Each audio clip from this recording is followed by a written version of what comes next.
حضور علیہ الصلوۃ والسلام کے میلاد پہ جھنڈیاں بھی لگا لیں گے، سب کچھ کر لیں گے، لیکن حضور علیہ الصلوۃ والسلام کی سنت سیرت کو ترک کر دیں گے، تو بتاؤ کہ اس سے کیا حضور کی رضا میں حاصل ہو جائے گی؟ ہاں، اگر فرائض کی ادائیگی کے بعد ان کاموں کو کرو تو یہ تمہارے لیے بہتری کا سامان ہے۔ آؤ اس پر ایک دو روایات آپ کے سامنے رکھوں۔ ایک طرف حضور علیہ الصلوۃ والسلام سے محض محبت کا دعویٰ ہے، اور ایک حضور علیہ الصلوۃ والسلام کے دیے ہوئے دین کو اور حضور علیہ الصلوۃ والسلام کے پیغام کو اپنانا ہے، بلکہ ایک طرف اپنی طرف سے اظہار محبت ہو اور وہ سچائی ہو، اور دوسری طرف حضور کا حکم ہو تو حکم ترجیح پا جائے گا۔ حضرت عبداللہ ابن رواحہ رضی اللہ تعالی عنہ یہ حضور علیہ الصلوۃ والسلام کے درباری شاعر ہیں۔ ویسے تو 34 سے 35 لوگ حضور علیہ الصلوۃ والسلام کی باقاعدہ نعت خوانی کرتے تھے، ویسے تو ہر صحابہ حضور کا نعت خواں تھا، لیکن یہ باقاعدہ حضور کی ثنا کیا کرتے تھے۔ لیکن 3 اصحاب جو ہیں یہ خاص طور پہ حضور علیہ الصلوۃ والسلام کے درباری نعت خواں کہلاتے ہیں، حضرت کعب بن زہیر، حضرت حسان بن ثابت اور حضرت عبداللہ ابن رواحہ رضی اللہ تعالی عنہ۔ حضرت عبداللہ ابن رواحہ کو حضور نے حکم دیا کہ صبح فجر کی نماز کے بعد ہی تم لوگوں کو لے کر کے فلاں جنگ کے لیے نکل جانا۔ اب یہ بات سمجھ میں یہاں آ رہی ہے کہ حضور علیہ الصلوۃ والسلام کے نعت خواں صرف نعت خواں ہی نہیں تھے، وہ مجاہد بھی تھے، وہ تلوار بھی اٹھاتے تھے، وہ جنگیں بھی کیا کرتے تھے۔ اور حضرت عبداللہ ابن رواحہ جن کا یہ میں تذکرہ کر رہا ہوں، یہ جنگ موتا کے اندر ان کی شہادت ہوئی ہے۔ یعنی یہ نہیں ہے کہ صرف زبانی دعویٰ اور جو ہے وہ عمل نہیں ہے، حضور علیہ الصلوۃ والسلام کی حرمت پہ حملہ ہو اور میدان کے اندر کوئی شخص نہ آئے اور اسٹیج کے اوپر جتنے مرضی دعوے کرتا رہے، اس کے دعوے قبول نہیں ہوں گے۔ تو اب حضرت عبداللہ ابن رواحہ رضی اللہ تعالیٰ عنہ کا عمل دیکھیے، نعت خواں بھی ہیں اور مجاہد بھی ہیں۔ حضور نے فرمایا عبداللہ ابن رواحہ ان لوگوں کو لے کر صبح چلے جانا۔ حضرت عبداللہ ابن رواحہ کے پاس تیز رفتار گھوڑا تھا، آپ نے سب لوگوں کو صبح رخصت کر دیا، لیکن خود رک گئے، اس لیے کہ دن تھا جمعے کا۔ سوچا کہ دوبارہ پتہ نہیں حضور سے ملاقات ہو نہ ہو، جنگ پہ جا رہے ہیں، حالات کیا ہوں، اس لیے میں بعد میں تیز رفتار گھوڑے سے ان لوگوں کے ساتھ مل جاؤں گا، رک جاتا ہوں تھوڑی دیر، حضور کے پیچھے جمعہ المبارک کی نماز ادا کر لیتا ہوں، یہ اعزاز بھی مل جائے اور وہ حکم تھا وہ بھی پورا ہو جائے۔ تو حضرت عبداللہ ابن رواحہ رضی اللہ تعالی عنہ نے نماز جمعہ ادا کی۔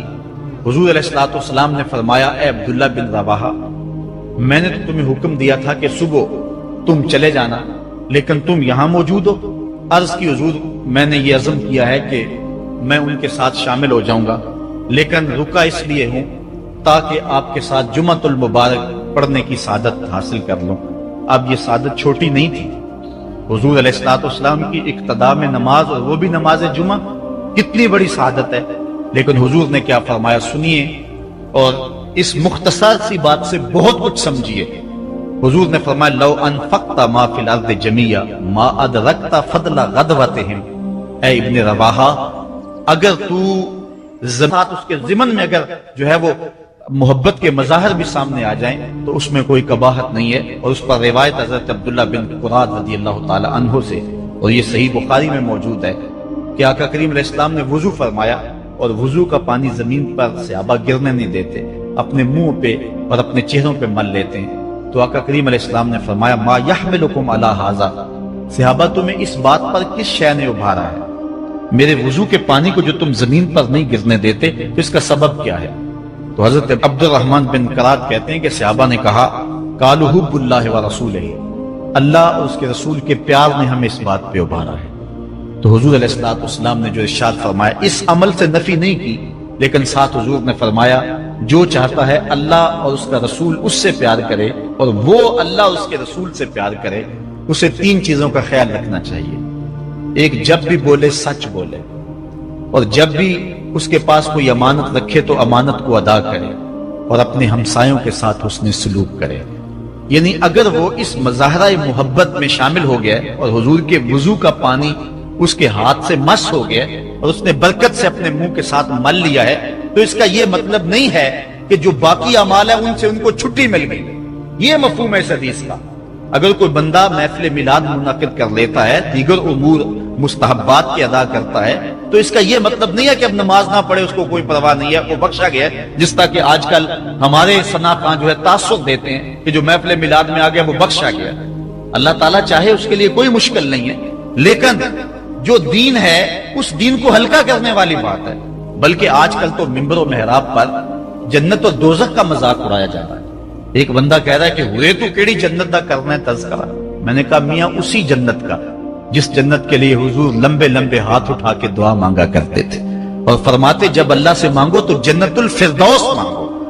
اور ایک بولا کہ مجھے دیکھ کر جہنم کو بھی آئے پسینہ۔ ہمارے استاد فرمایا کرتے تھے بیٹے تیرے منہ میں آج طوطی بولتا ہے جو مرضی کہہ لے، یہ تو کل قیامت کے دن پتہ چلے گا کہ پسینہ کس کو آتا ہے، تجھے آتا ہے یا جہنم کو آتا ہے۔ ایک بولا کہ قبر دا خوف دے دے کے لوکی مینوں ڈرانے نے، لوگ کون ہے ڈرانے والے؟ تبشیر اور تنذیر یہ نبی کا منصب ہے، نبی کی شان ہے، مبشر اور نذیر یہ نبی کی شان ہے۔ حضور نے ڈرایا بھی ہے، حضور نے بشارت بھی دی ہے، لیکن اس بات کا منبر پہ بیٹھ کر کے تمسخر اڑایا جا رہا ہے اور لوگوں کو بے عملی کی طرف لے جایا جا رہا ہے۔ اس لیے آپ اس بات پہ غور کریں، اس بات پہ توجہ کریں۔ قیامت کے دن یہ لوگ کام نہیں آئیں گے، یہ پلہ چھڑا جائیں گے اور کہیں گے کہ جو ہے وہ ہم نے ان کو نہیں کہا تھا، بلکہ جو بت جن کو لوگ پوچھتے ہیں اور جن لوگوں کی لوگ پرستش کرتے ہیں وہ بھی کل قیامت کے دن کہیں گے کہ ان کو عقل نہیں تھی، ان کو سمجھ نہیں تھی، تو وہ عذر مقبول نہیں ہوگا کہ ہم ان کے کہنے پہ جو ہے وہ پوجا شروع کی۔ اس لیے اگر کوئی شخص تمہیں عمل سے بے رغبت کرنا چاہتا ہے اور تبشیر و تنذیر کو تمہاری نظر میں ہلکا کر دینا چاہتا ہے اور تم اس کے اس انداز سے عبادت کو ہلکا سمجھنے لگ جاتے ہو تو کل قیامت کے دن کوئی عذر مسموع نہیں ہوگا۔ اللہ نے انسان کا خسارہ کیا ہے؟ کہا قسم محبوب تیرے زمانے کی کہ بے شک انسان خسارے میں۔ ویسے آج کا انسان تو خسارہ مانتا نہیں، اپنے عمل سے رویے سے وہ اس بات کا انکار کرتا ہے میں تو خسارے میں نہیں ہوں، میں تو ہواؤں کے دوش پہ اڑتا ہوں، میں تو پانی کی تہ میں اترنے کے فن سے آشنا ہوں، میں تو ایٹم کا کلیجہ شک کر لیا ہے، میں تو چرخ پہ گھومتا ہوں، میں تو پانیوں کو مسخر کر لیا ہے، میں تو ہواؤں کو اپنی قید میں کر لیا ہے، میں تو چاند کی چھاتی رون چکا ہوں، میں تو مریخ کے سفر کی تیاریوں میں ہوں۔ میری زندگی کا حسن دیکھو، کہاں وہ گھاس پھونس کی جھوپڑیاں اور کہاں یہ عالی نصب محلات، کہاں کھانے کے لیے نان شبینہ بھی نہیں تھا اور کہاں ٹیبل پہ اتنے کھانے پڑے ہوتے ہیں کہ مشکل ہوتا ہے کہ کس کو کھائیں اور کس کو چھوڑیں، کہاں پہننے کے لیے پیوند لگے لباس ہوتے ہیں اور کہاں آج اتنے لباس ہوتے ہیں کہ موسم بدل جاتے ہیں اور لباس بدلنے کی باری نہیں آتی۔ یہ تارکول کی سڑکیں دیکھو، یہ عالی نصب پلازے دیکھو، یہ میرے بنگلے، یہ میری کوٹھیاں، یہ لمبی لمبی گاڑیاں، یہ فراٹے بھرتے ہوئے جہاز، میں تو خسارے میں نہیں ہوں۔ آج کا انسان کہتا ہے اپنے رویے سے کہ میں تو خسارے میں نہیں ہوں، رب کہتا ہے محبوب تیرے زمانے کی قسم انسان خسارے میں۔ تو انسان تو خسارہ مانتا نہیں ہے اور اللہ کہتا ہے محبوب تیرے زمانے کی قسم یہ خسارے میں ہے، تو پھر خسارہ کیسا ہے؟ علماء فرماتے ہیں خسارہ انسانیت کا ہے، حیوانیت کا نہیں ہے۔ یہ اگر ہواؤں کے دوش پہ اڑتا ہے تو یہ انسانی کمال نہیں ہے، وہ تو مکھی بھی اڑتی ہے۔ اگر یہ پانی کی تہ میں اترنے کے فن سے آشنا ہے تو یہ انسانی کمال نہیں ہے، وہ تو مچھلی بھی اتر جاتی ہے۔ انسانی کمال کیا ہے؟ مروت، ہمدردی، بھائی چارہ، احساس، یہ ہیں انسانی کمال، اور یہ بتدریج دم توڑ رہے۔ کیا بھائی بھائی کا گلا نہیں کاٹ رہا؟ کیا خون سفید نہیں ہو رہے؟ آج کا انسان دہشت گرد ہے، آج کا انسان ڈرون حملے کرتا ہے، تو کہا کہ انسانیت کی مروت دم توڑ رہی ہے، محبتیں ٹوٹ رہی ہیں۔ آج کا انسان کا گلا چیر کے فخر اور خوشی محسوس کرتا ہے۔ وہ کیا کسی نے کہا تھا گھر کی آگ بجھی تو کچھ سامان بچا تھا جلنے سے، سو وہ بھی ان کے ہاتھ لگا جو آگ بجھانے آئے تھے۔ تو آج کا انسان انسانیت کو توڑ رہا ہے، لیکن محبوب کے زمانے کا انسان دیکھنا ہو تو تمہیں ابو بکر عمر جیسے انسان ملیں گے، تجھے عثمان و علی جیسے لوگ ملیں گے، بلال حبشی اور ابو ذر غفاری جیسے لوگ ملیں گے۔ تو کہا قسم تیرے زمانے کی بے شک انسان خسارے میں۔ سیدنا علی المرتضیٰ رضی اللہ تعالیٰ عنہ فرماتے ہیں انسانی خسارے کا ایک پہلو یہ ہے کہ وہ اپنی سانسوں کے ذریعے اپنی زندگی توڑ رہا ہے۔ سمجھتا یہ ہے کہ میں بڑا ہو رہا ہوں، لیکن حقیقت یہ ہے کہ یہ چھوٹا ہو رہا ہے۔ یہ سانسیں یہ زندگی کو مختصر کر رہی ہیں، کاٹ رہی ہیں زندگی۔ کبھی آپ اشارے پہ رکے ہوں تو وہاں گنتی الٹی چل رہی ہوتی ہے، اور جہاں گنتی الٹی چل رہی ہوتی ہے وہاں بہت جلد کام زیرو پہ آ جاتا ہے۔ یہ سانسوں کی زندگی، یہ ماہو سال کی زندگی، یہ الٹی چل رہی ہے. کوئی 60 سے نیچے آ رہا ہے، کوئی 70 سے نیچے آ رہا ہے، کوئی 40 سے نیچے آ رہا ہے. اور جب زندگی 0 پوائنٹ پہ پہنچے گی تو اسی کا نام موت ہے. یہ ہے انسانیت کا خسارہ. ایک بزرگ فرماتے تھے مجھے سمجھ نہیں آتی تھی کہ یہ جو قرآن نے کہا انسان خسارے میں ہے تو یہ خسارہ کاہے کا ہے. میں ایک دن سمرقند کے بازار سے گزر رہا تھا. وہاں ایک آدمی پھٹے پہ رکھ کے برف بیچ رہا تھا اور ساتھ آواز لگا رہا تھا. اور اس کی آواز کیا تھی؟ وہ کہہ رہا تھا ارحمو ارحمو من یذوبو راس مالہ، اور میرے پہ رحم کرو، میں ایک ایسا شخص ہوں جس کا راس المال پگھلتا جا رہا ہے. میں ایک ایسا شخص ہوں جس کا راس المال پگھلتا جا رہا ہے. آپ کپڑا بیچتے ہیں، آج گاہک نہیں ملا، ہو سکتا ہے کل 2 آنے مہنگا مل جائے اور آپ کو فائدہ ہو جائے. آپ پیٹرول بیچتے ہیں، آج گاہک نہیں ملا، ہو سکتا ہے کل 6 روپے اوپر چلا جائے، وہ پڑا لاکھوں روپے کا فائدہ دے جائے. لیکن برف ایک ایسا سودا ہے، اگر آج گاہک نہیں آیا تو کل برف ہی نہیں ہوگی. تو وہ سمرقند کے بازار میں پھٹے پہ برف رکھ کے بیچ رہا تھا اور ساتھ آواز لگا رہا تھا او گزرنے والوں، میرے پہ ترس کھاؤ، مجھ سے برف لیتے جاؤ. میں ایسا تاجر ہوں جس کا راس المال پگھلتا جا رہا ہے اور قطرہ قطرہ کر کے میری برف پگھل رہی ہے اور میں نقصان میں ہوں، مجھ سے کوئی برف خرید لے. وہ کہتے ہیں جب اس نے یہ آواز لگائی نا تو میرے قدم رک گئے اور میں نے اس کو کہا میاں آج مجھے ان الانسان لفی خسر کا ترجمہ سمجھ میں آ گیا. جس طرح تیری برف پگھلتی جا رہی ہے میری زندگی پگھلتی جا رہی ہے. تیری برف قطرہ قطرہ پگھل رہی ہے اور میری زندگی سانس سانس پگھل رہی ہے. آج اگر تو برف بیچ لے، اس کے بدلے درہم لے لے، اس کے بدلے دینار لے لے، اس کے بدلے کوئی جنس لے لے، اس کے بدلے پارچہ جات لے لے، کوئی اور چیز لے لے، تو تیری برف کام آ گئی.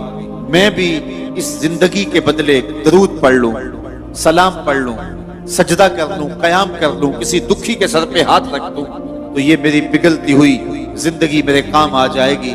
میں آپ کو کہتا ہوں آپ اللہ کا شکر ادا کریں، سانسیں آپ کی بھی گزر رہی ہیں اور اس وقت جو ہے وہ آوارگی میں بیٹھے ہوں گے، سانس ان کی بھی اسی رفتار کے ساتھ چل رہی ہے، لیکن وہ سانسیں بیچ کے جو ہے وہ نہ جانے کیا خرید رہے ہیں. لیکن آپ کو مبارک ہو، آپ سانسیں بیچ کے اللہ کا قرآن خرید رہے ہیں، سانسوں کے بدلے میں درس قرآن لے رہے ہیں. تو یہ ہے زندگی کی قیمت جو آپ اور میں وصول کر رہے ہیں. اور رات کے لمحوں کے اندر، بابرکت گھڑیوں کے اندر ہماری سانسوں کا مل پڑ رہا ہے، ورنہ سانسیں سو کے بھی گزر جائیں گی، آوارگی میں بھی گزر جائیں گی، عیش و عشرت میں بھی گزر جائیں گی.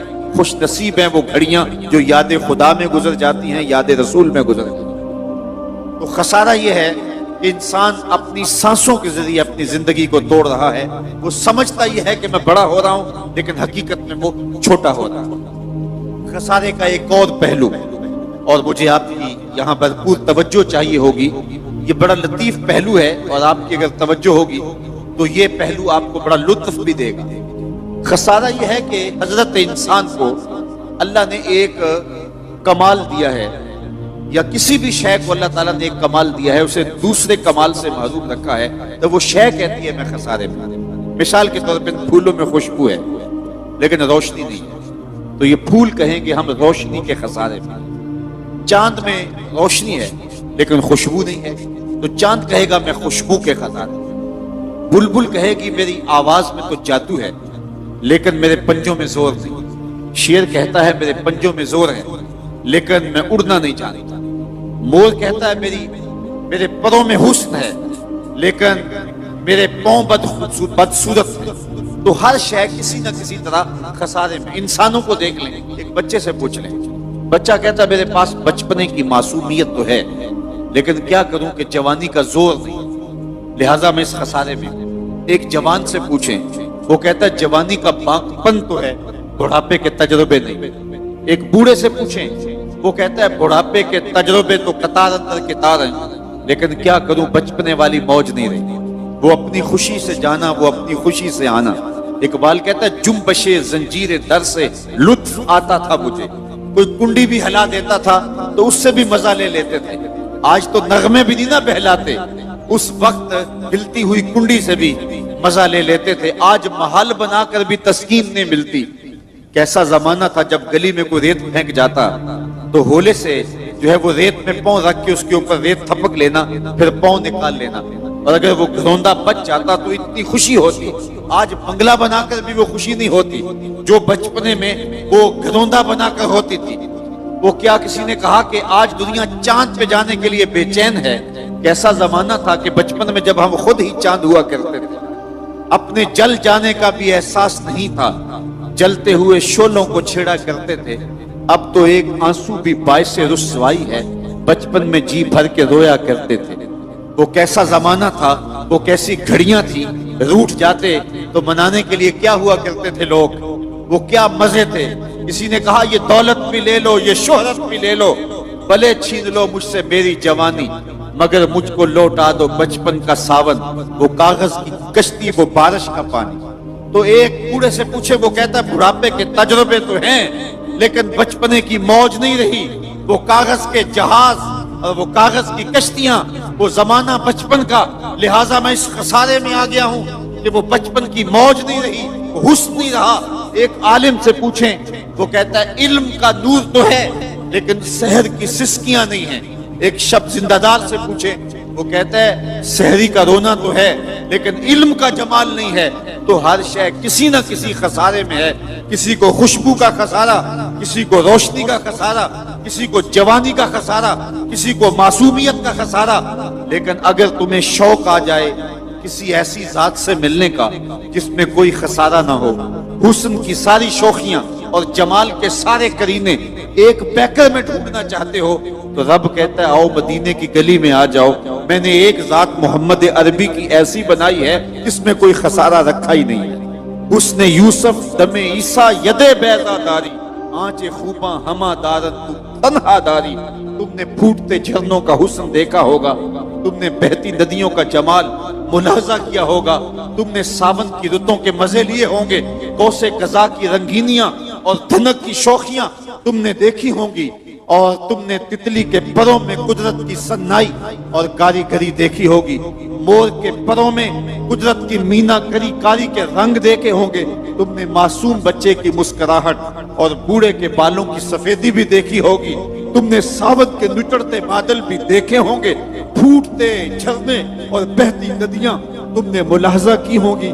لیکن یہ سارے حسن اور سارے جمال ایک جگہ میں مجتمع دیکھنا چاہتے ہو، تو رب کہتا ہے وہ میں نے ایک ہی ذات محمد عربی کی بنا دی۔ کائنات حسن جب پھیلی تو لامحدود تھی، اور جب سمٹی تو تیرا نام بن کے رہ گیا۔ قسم محبوب تیرے زمانے کی، بے شک انسان خسارے میں۔ اچھا، خسارے سے کوئی بچا ہوا بھی ہے؟ رب نے جو خسارے کی بیماری حضرت انسان کو لگ گئی، تو اس کے بیان کرنے کا مقصود کیا تھا؟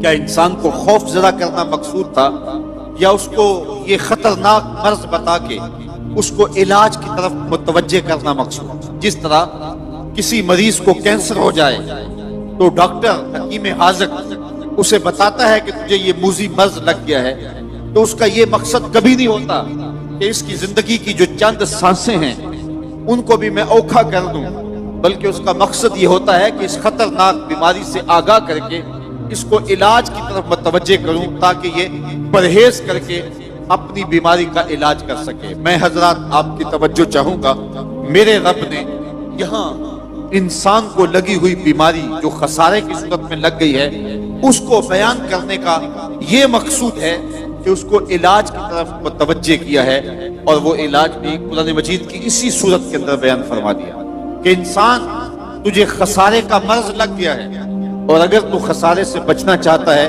تجھے میں علاج بھی دیتا ہوں۔ اِلَّا الَّذِينَ آمَنُوا، خسارے سے بچنا ہے تو میرے محمد عربی کا دامن پکڑ لے، کیونکہ ایمان حضور سے وابستگی کا نام ہے، حضور سے تعلق کے خاطر کا نام ہے، تو اس لیے کہا اِلَّا الَّذِينَ آمَنُوا، ساتھ علاج بھی بتایا۔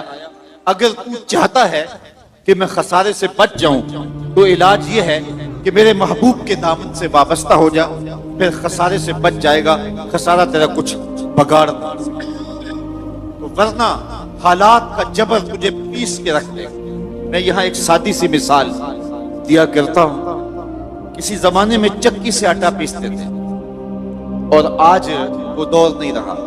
چکی کے دو پتھر ہوتے ہیں، ایک نیچے والا ساکن و جامد،